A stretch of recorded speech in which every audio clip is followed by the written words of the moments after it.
رسول اللہ صلی اللہ علیہ وآلہ وسلم نے ارشاد فرمایا، جو عورت اپنے شوہر کی فرما بردار ہو، اس کے لیے پرندے ہوا میں، مچھلیاں دریا میں، فرشتے آسمانوں میں اور درندے جنگلوں میں استغفار کرتے ہیں۔ حضرت نبی کریم صلی اللہ علیہ وآلہ وسلم نے خواتین سے فرمایا، جو عورت اپنے شوہر کے لیے مزیدار کھانا تیار کرتی ہے، خدا اس کے لیے جنت میں قسم قسم کے کھانے مہیا کرتا ہے اور فرماتا ہے، دنیا میں کیے ہوئے کام کی جزا میں کھاؤ اور پیو۔ اگر عورت چاہتی ہے کہ اس کا شوہر فرشتے جیسا ہو تو پہلے گھر کو جنت جیسا بنا دے۔ فرشتے جہنم میں نہیں آتے۔ اور اگر مرد چاہتا ہے کہ اس کی بیوی حور جیسی ہو تو پہلے خود کو نیک انسان بنا دے۔ حور شیطان کو نہیں ملے گی۔ رسول اللہ صلی اللہ علیہ وآلہ وسلم نے ارشاد فرمایا، جو عورت اپنے خاوند کی اجازت کے بغیر گھر سے نکل جایا کرتی ہے، وہ گھر آنے تک یا خاوند کے راضی ہونے تک اللہ پاک کی ناراضگی میں رہتی ہے۔ رسول اللہ صلی اللہ علیہ وآلہ وسلم نے ارشاد فرمایا، جب عورت اپنے خاوند کے سوا کسی غیر کے لیے دینت کرے تو وہ اس کے لیے آگ و عیب ہے۔ عورت جب بلا وجہ اپنا سر ننگا کرتی ہے تو اس سے رحمت کا فرشتہ دور چلا جاتا ہے۔ نیک عورت کی 6 نشانیاں ہیں۔ نمبر 1، خاوند کی مددگار۔ 2، نماز کی پابند۔ 3، اپنی عزت کی حفاظت کرنے والی۔ 4، شوہر کی فرما بردار۔ 5، خوش اخلاق۔ اور نمبر 6، صبر اور شکر کرنے والی۔ یہ نیک عورت کی 6 نشانیاں ہیں۔ رسول اللہ صلی اللہ علیہ وآلہ وسلم نے ارشاد فرمایا، دنیا فائدہ اٹھانے کی چیز ہے اور دنیا میں سب سے زیادہ فائدہ دینے والی چیز نیک بیوی ہے۔ معروف نابینا صحابی حضرت عبداللہ ابن ام مکتوم رضی اللہ تعالیٰ عنہ ایک بار رسول اللہ صلی اللہ علیہ وآلہ وسلم کی خدمت میں حاضر ہوئے۔ آپ نے امہات المومنین حضرت ام سلمہ اور حضرت میمونہ رضی اللہ تعالیٰ عنہا جو اس وقت ساتھ موجود تھی، ان کو پردے کا حکم دیا۔ اس پر حضرت ام سلمہ رضی اللہ تعالیٰ عنہا نے تعجب سے عرض کیا، یا رسول اللہ صلی اللہ علیہ وسلم، یہ صحابی تو نابینا ہیں، ان سے پردے کی کیا حاجت ہے؟ وہ آپ صلی اللہ علیہ وسلم نے فرمایا، کیا تم بھی نابینا ہو؟ کیا تم انہیں نہیں دیکھ رہی؟ عورت کی بربادی کا وقت تب شروع ہوتا ہے جب اسے مختلف مردوں سے اپنی تعریف سننے کی عادت پڑ جائے۔ ایک عورت نے کسی عالم سے پوچھا، اسلام نے ہمیں شوہر کی فرما برداری اور اطاعت کا پابند کیوں بنایا، جبکہ شوہر کو ہماری اطاعت کا پابند نہیں بنایا گیا؟ عالم نے پوچھا، اس شوہر سے آپ کے کتنے بیٹے ہیں؟ تو عورت بولی، 3 بیٹے ہیں۔ اس پر عالم نے جواب دیا، اللہ نے تجھے ایک مرد کی اطاعت کا حکم دیا اور 3 مردوں کو تمہاری اطاعت کا حکم دیا۔ تیرے ساتھ اچھا معاملہ کیے بغیر یہ ہرگز جنت میں داخل نہیں ہو سکیں گے۔ اب تو ہی بتا، زیادہ پابند کون ہے؟ عورت بولی، بے شک اسلام جیسی نعمت پر میں اللہ کا شکر ادا کرتی ہوں۔ حضرت معاویہ قشیری رضی اللہ تعالیٰ عنہ نے عرض کیا، اے اللہ کے رسول، ہماری بیویوں کا ہم پر کیا حق ہے؟ رسول اللہ صلی اللہ علیہ وسلم نے فرمایا، جب تم کھاؤ تو اسے بھی کھلاؤ، جب تم پہنو تو اسے بھی پہناؤ، اور اس کے چہرے پر مت مارو، نہ اسے بدصورت کہو، اور اس سے گھر کے علاوہ کہیں علیحدگی اختیار نہ کرو۔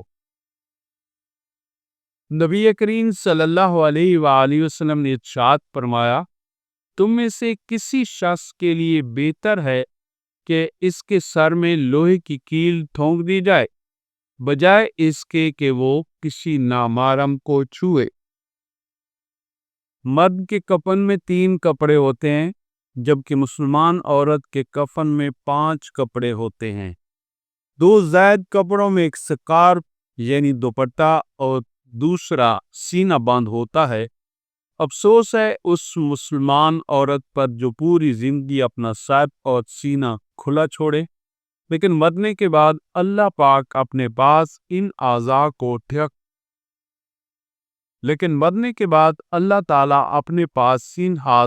ٹھک کر ہی بلاتے ہیں۔ اے مسلمان عورت، افسوس ہے تجھ پر، اللہ تجھ سے کتنی حیا کرتے ہیں، لیکن تو اللہ سے بالکل حیا نہیں کر رہی۔ رسول اللہ صلی اللہ علیہ وسلم نے فرمایا، دوزخ والوں کی 2 قسمیں ایسی ہیں کہ جنہیں میں نے نہیں دیکھا۔ ایک قسم تو ان لوگوں کی ہے کہ جن کے پاس بیلوں کی دموں کی طرح کوڑے ہیں، جس سے وہ لوگوں کو مارتے ہیں، اور دوسری قسم ان عورتوں کی ہے جو لباس پہننے کے باوجود ننگی ہیں، وہ سیدھے راستے سے بہکانے والی اور خود بھی بھٹکی ہوئی ہیں، اور ان عورتوں کے سر بکتی اونٹوں کی طرح ایک طرف جھکے ہوئے ہیں۔ وہ عورتیں جنت میں داخل نہیں ہوں گی اور نہ ہی جنت کی خوشبو پا سکیں گی۔ جنت کی خوشبو اتنی مسافت یعنی دور سے محسوس ہی جا سکتی ہے، لیکن انہیں بالکل محسوس نہیں ہوگی۔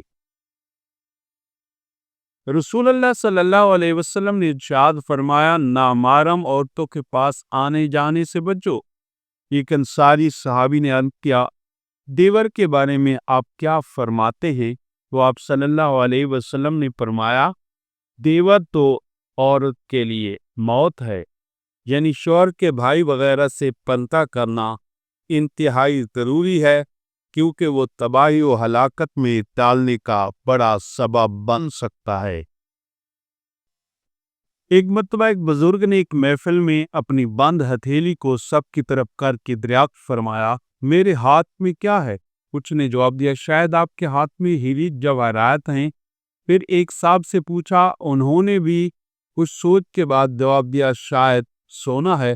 پھر پوچھنے پر ایک نے جواب دیا کہ آپ کے ہاتھ میں اگر ہیرے جواہرات نہیں، سونا بھی نہیں، تو یقیناً چاندی یا کوئی قیمتی چیز ہوگی۔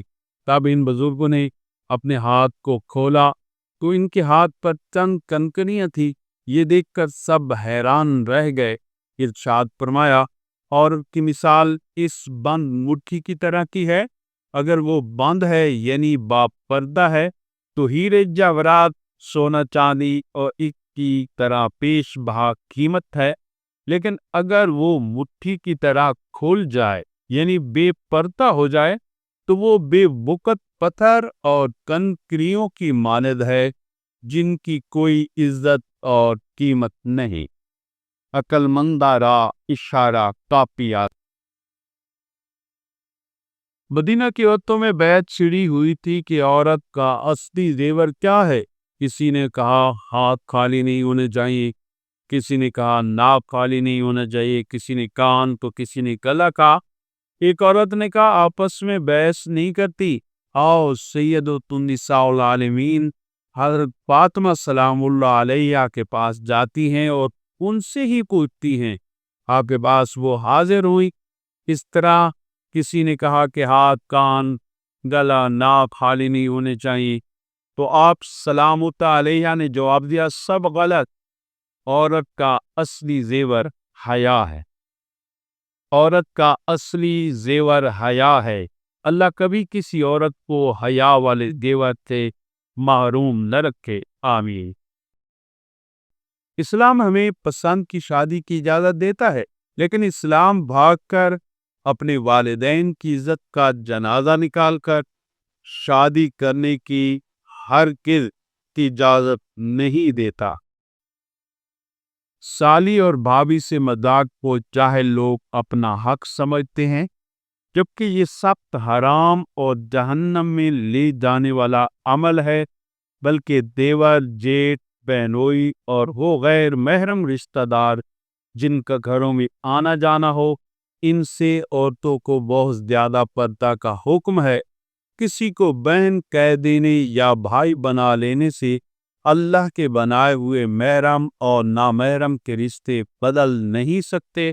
اپنی زندگی کو مشکل مت بنائیں اور خود کو بھی دھوکہ دینا چھوڑ دیں۔ 3 عورتوں کی طرف دیکھ کر اللہ پاک مسکراتا ہے۔ پہلی خوبی پردہ ہے۔ پردہ کسی بھی خاتون کی ایک ایسی خوبی ہے جو اللہ تعالیٰ کو بہت ہی پسند ہے۔ دوسری خوبی جو اللہ کو بہت زیادہ پسند ہے وہ ہے اپنے شوہر سے عورت کا ٹوٹ کر محبت کرنا، اور تیسری خوبی اللہ کے آگے جھکنا، رکوع و سجود کرنا، اور قرآن پاک پڑھنے والی عورت کو اللہ تعالیٰ پسند فرماتے ہیں۔ اور ایسی خوبی رکھنے والی عورتوں کو دیکھ کر اللہ پاک مسکراتا ہے۔ باپنتا اور بے پنتا عورتوں کی مثال۔ بے پنتا، باپنتا سمجھدار کے لیے اشارہ ہی کافی ہے، عقل مندارا اشارہ کافی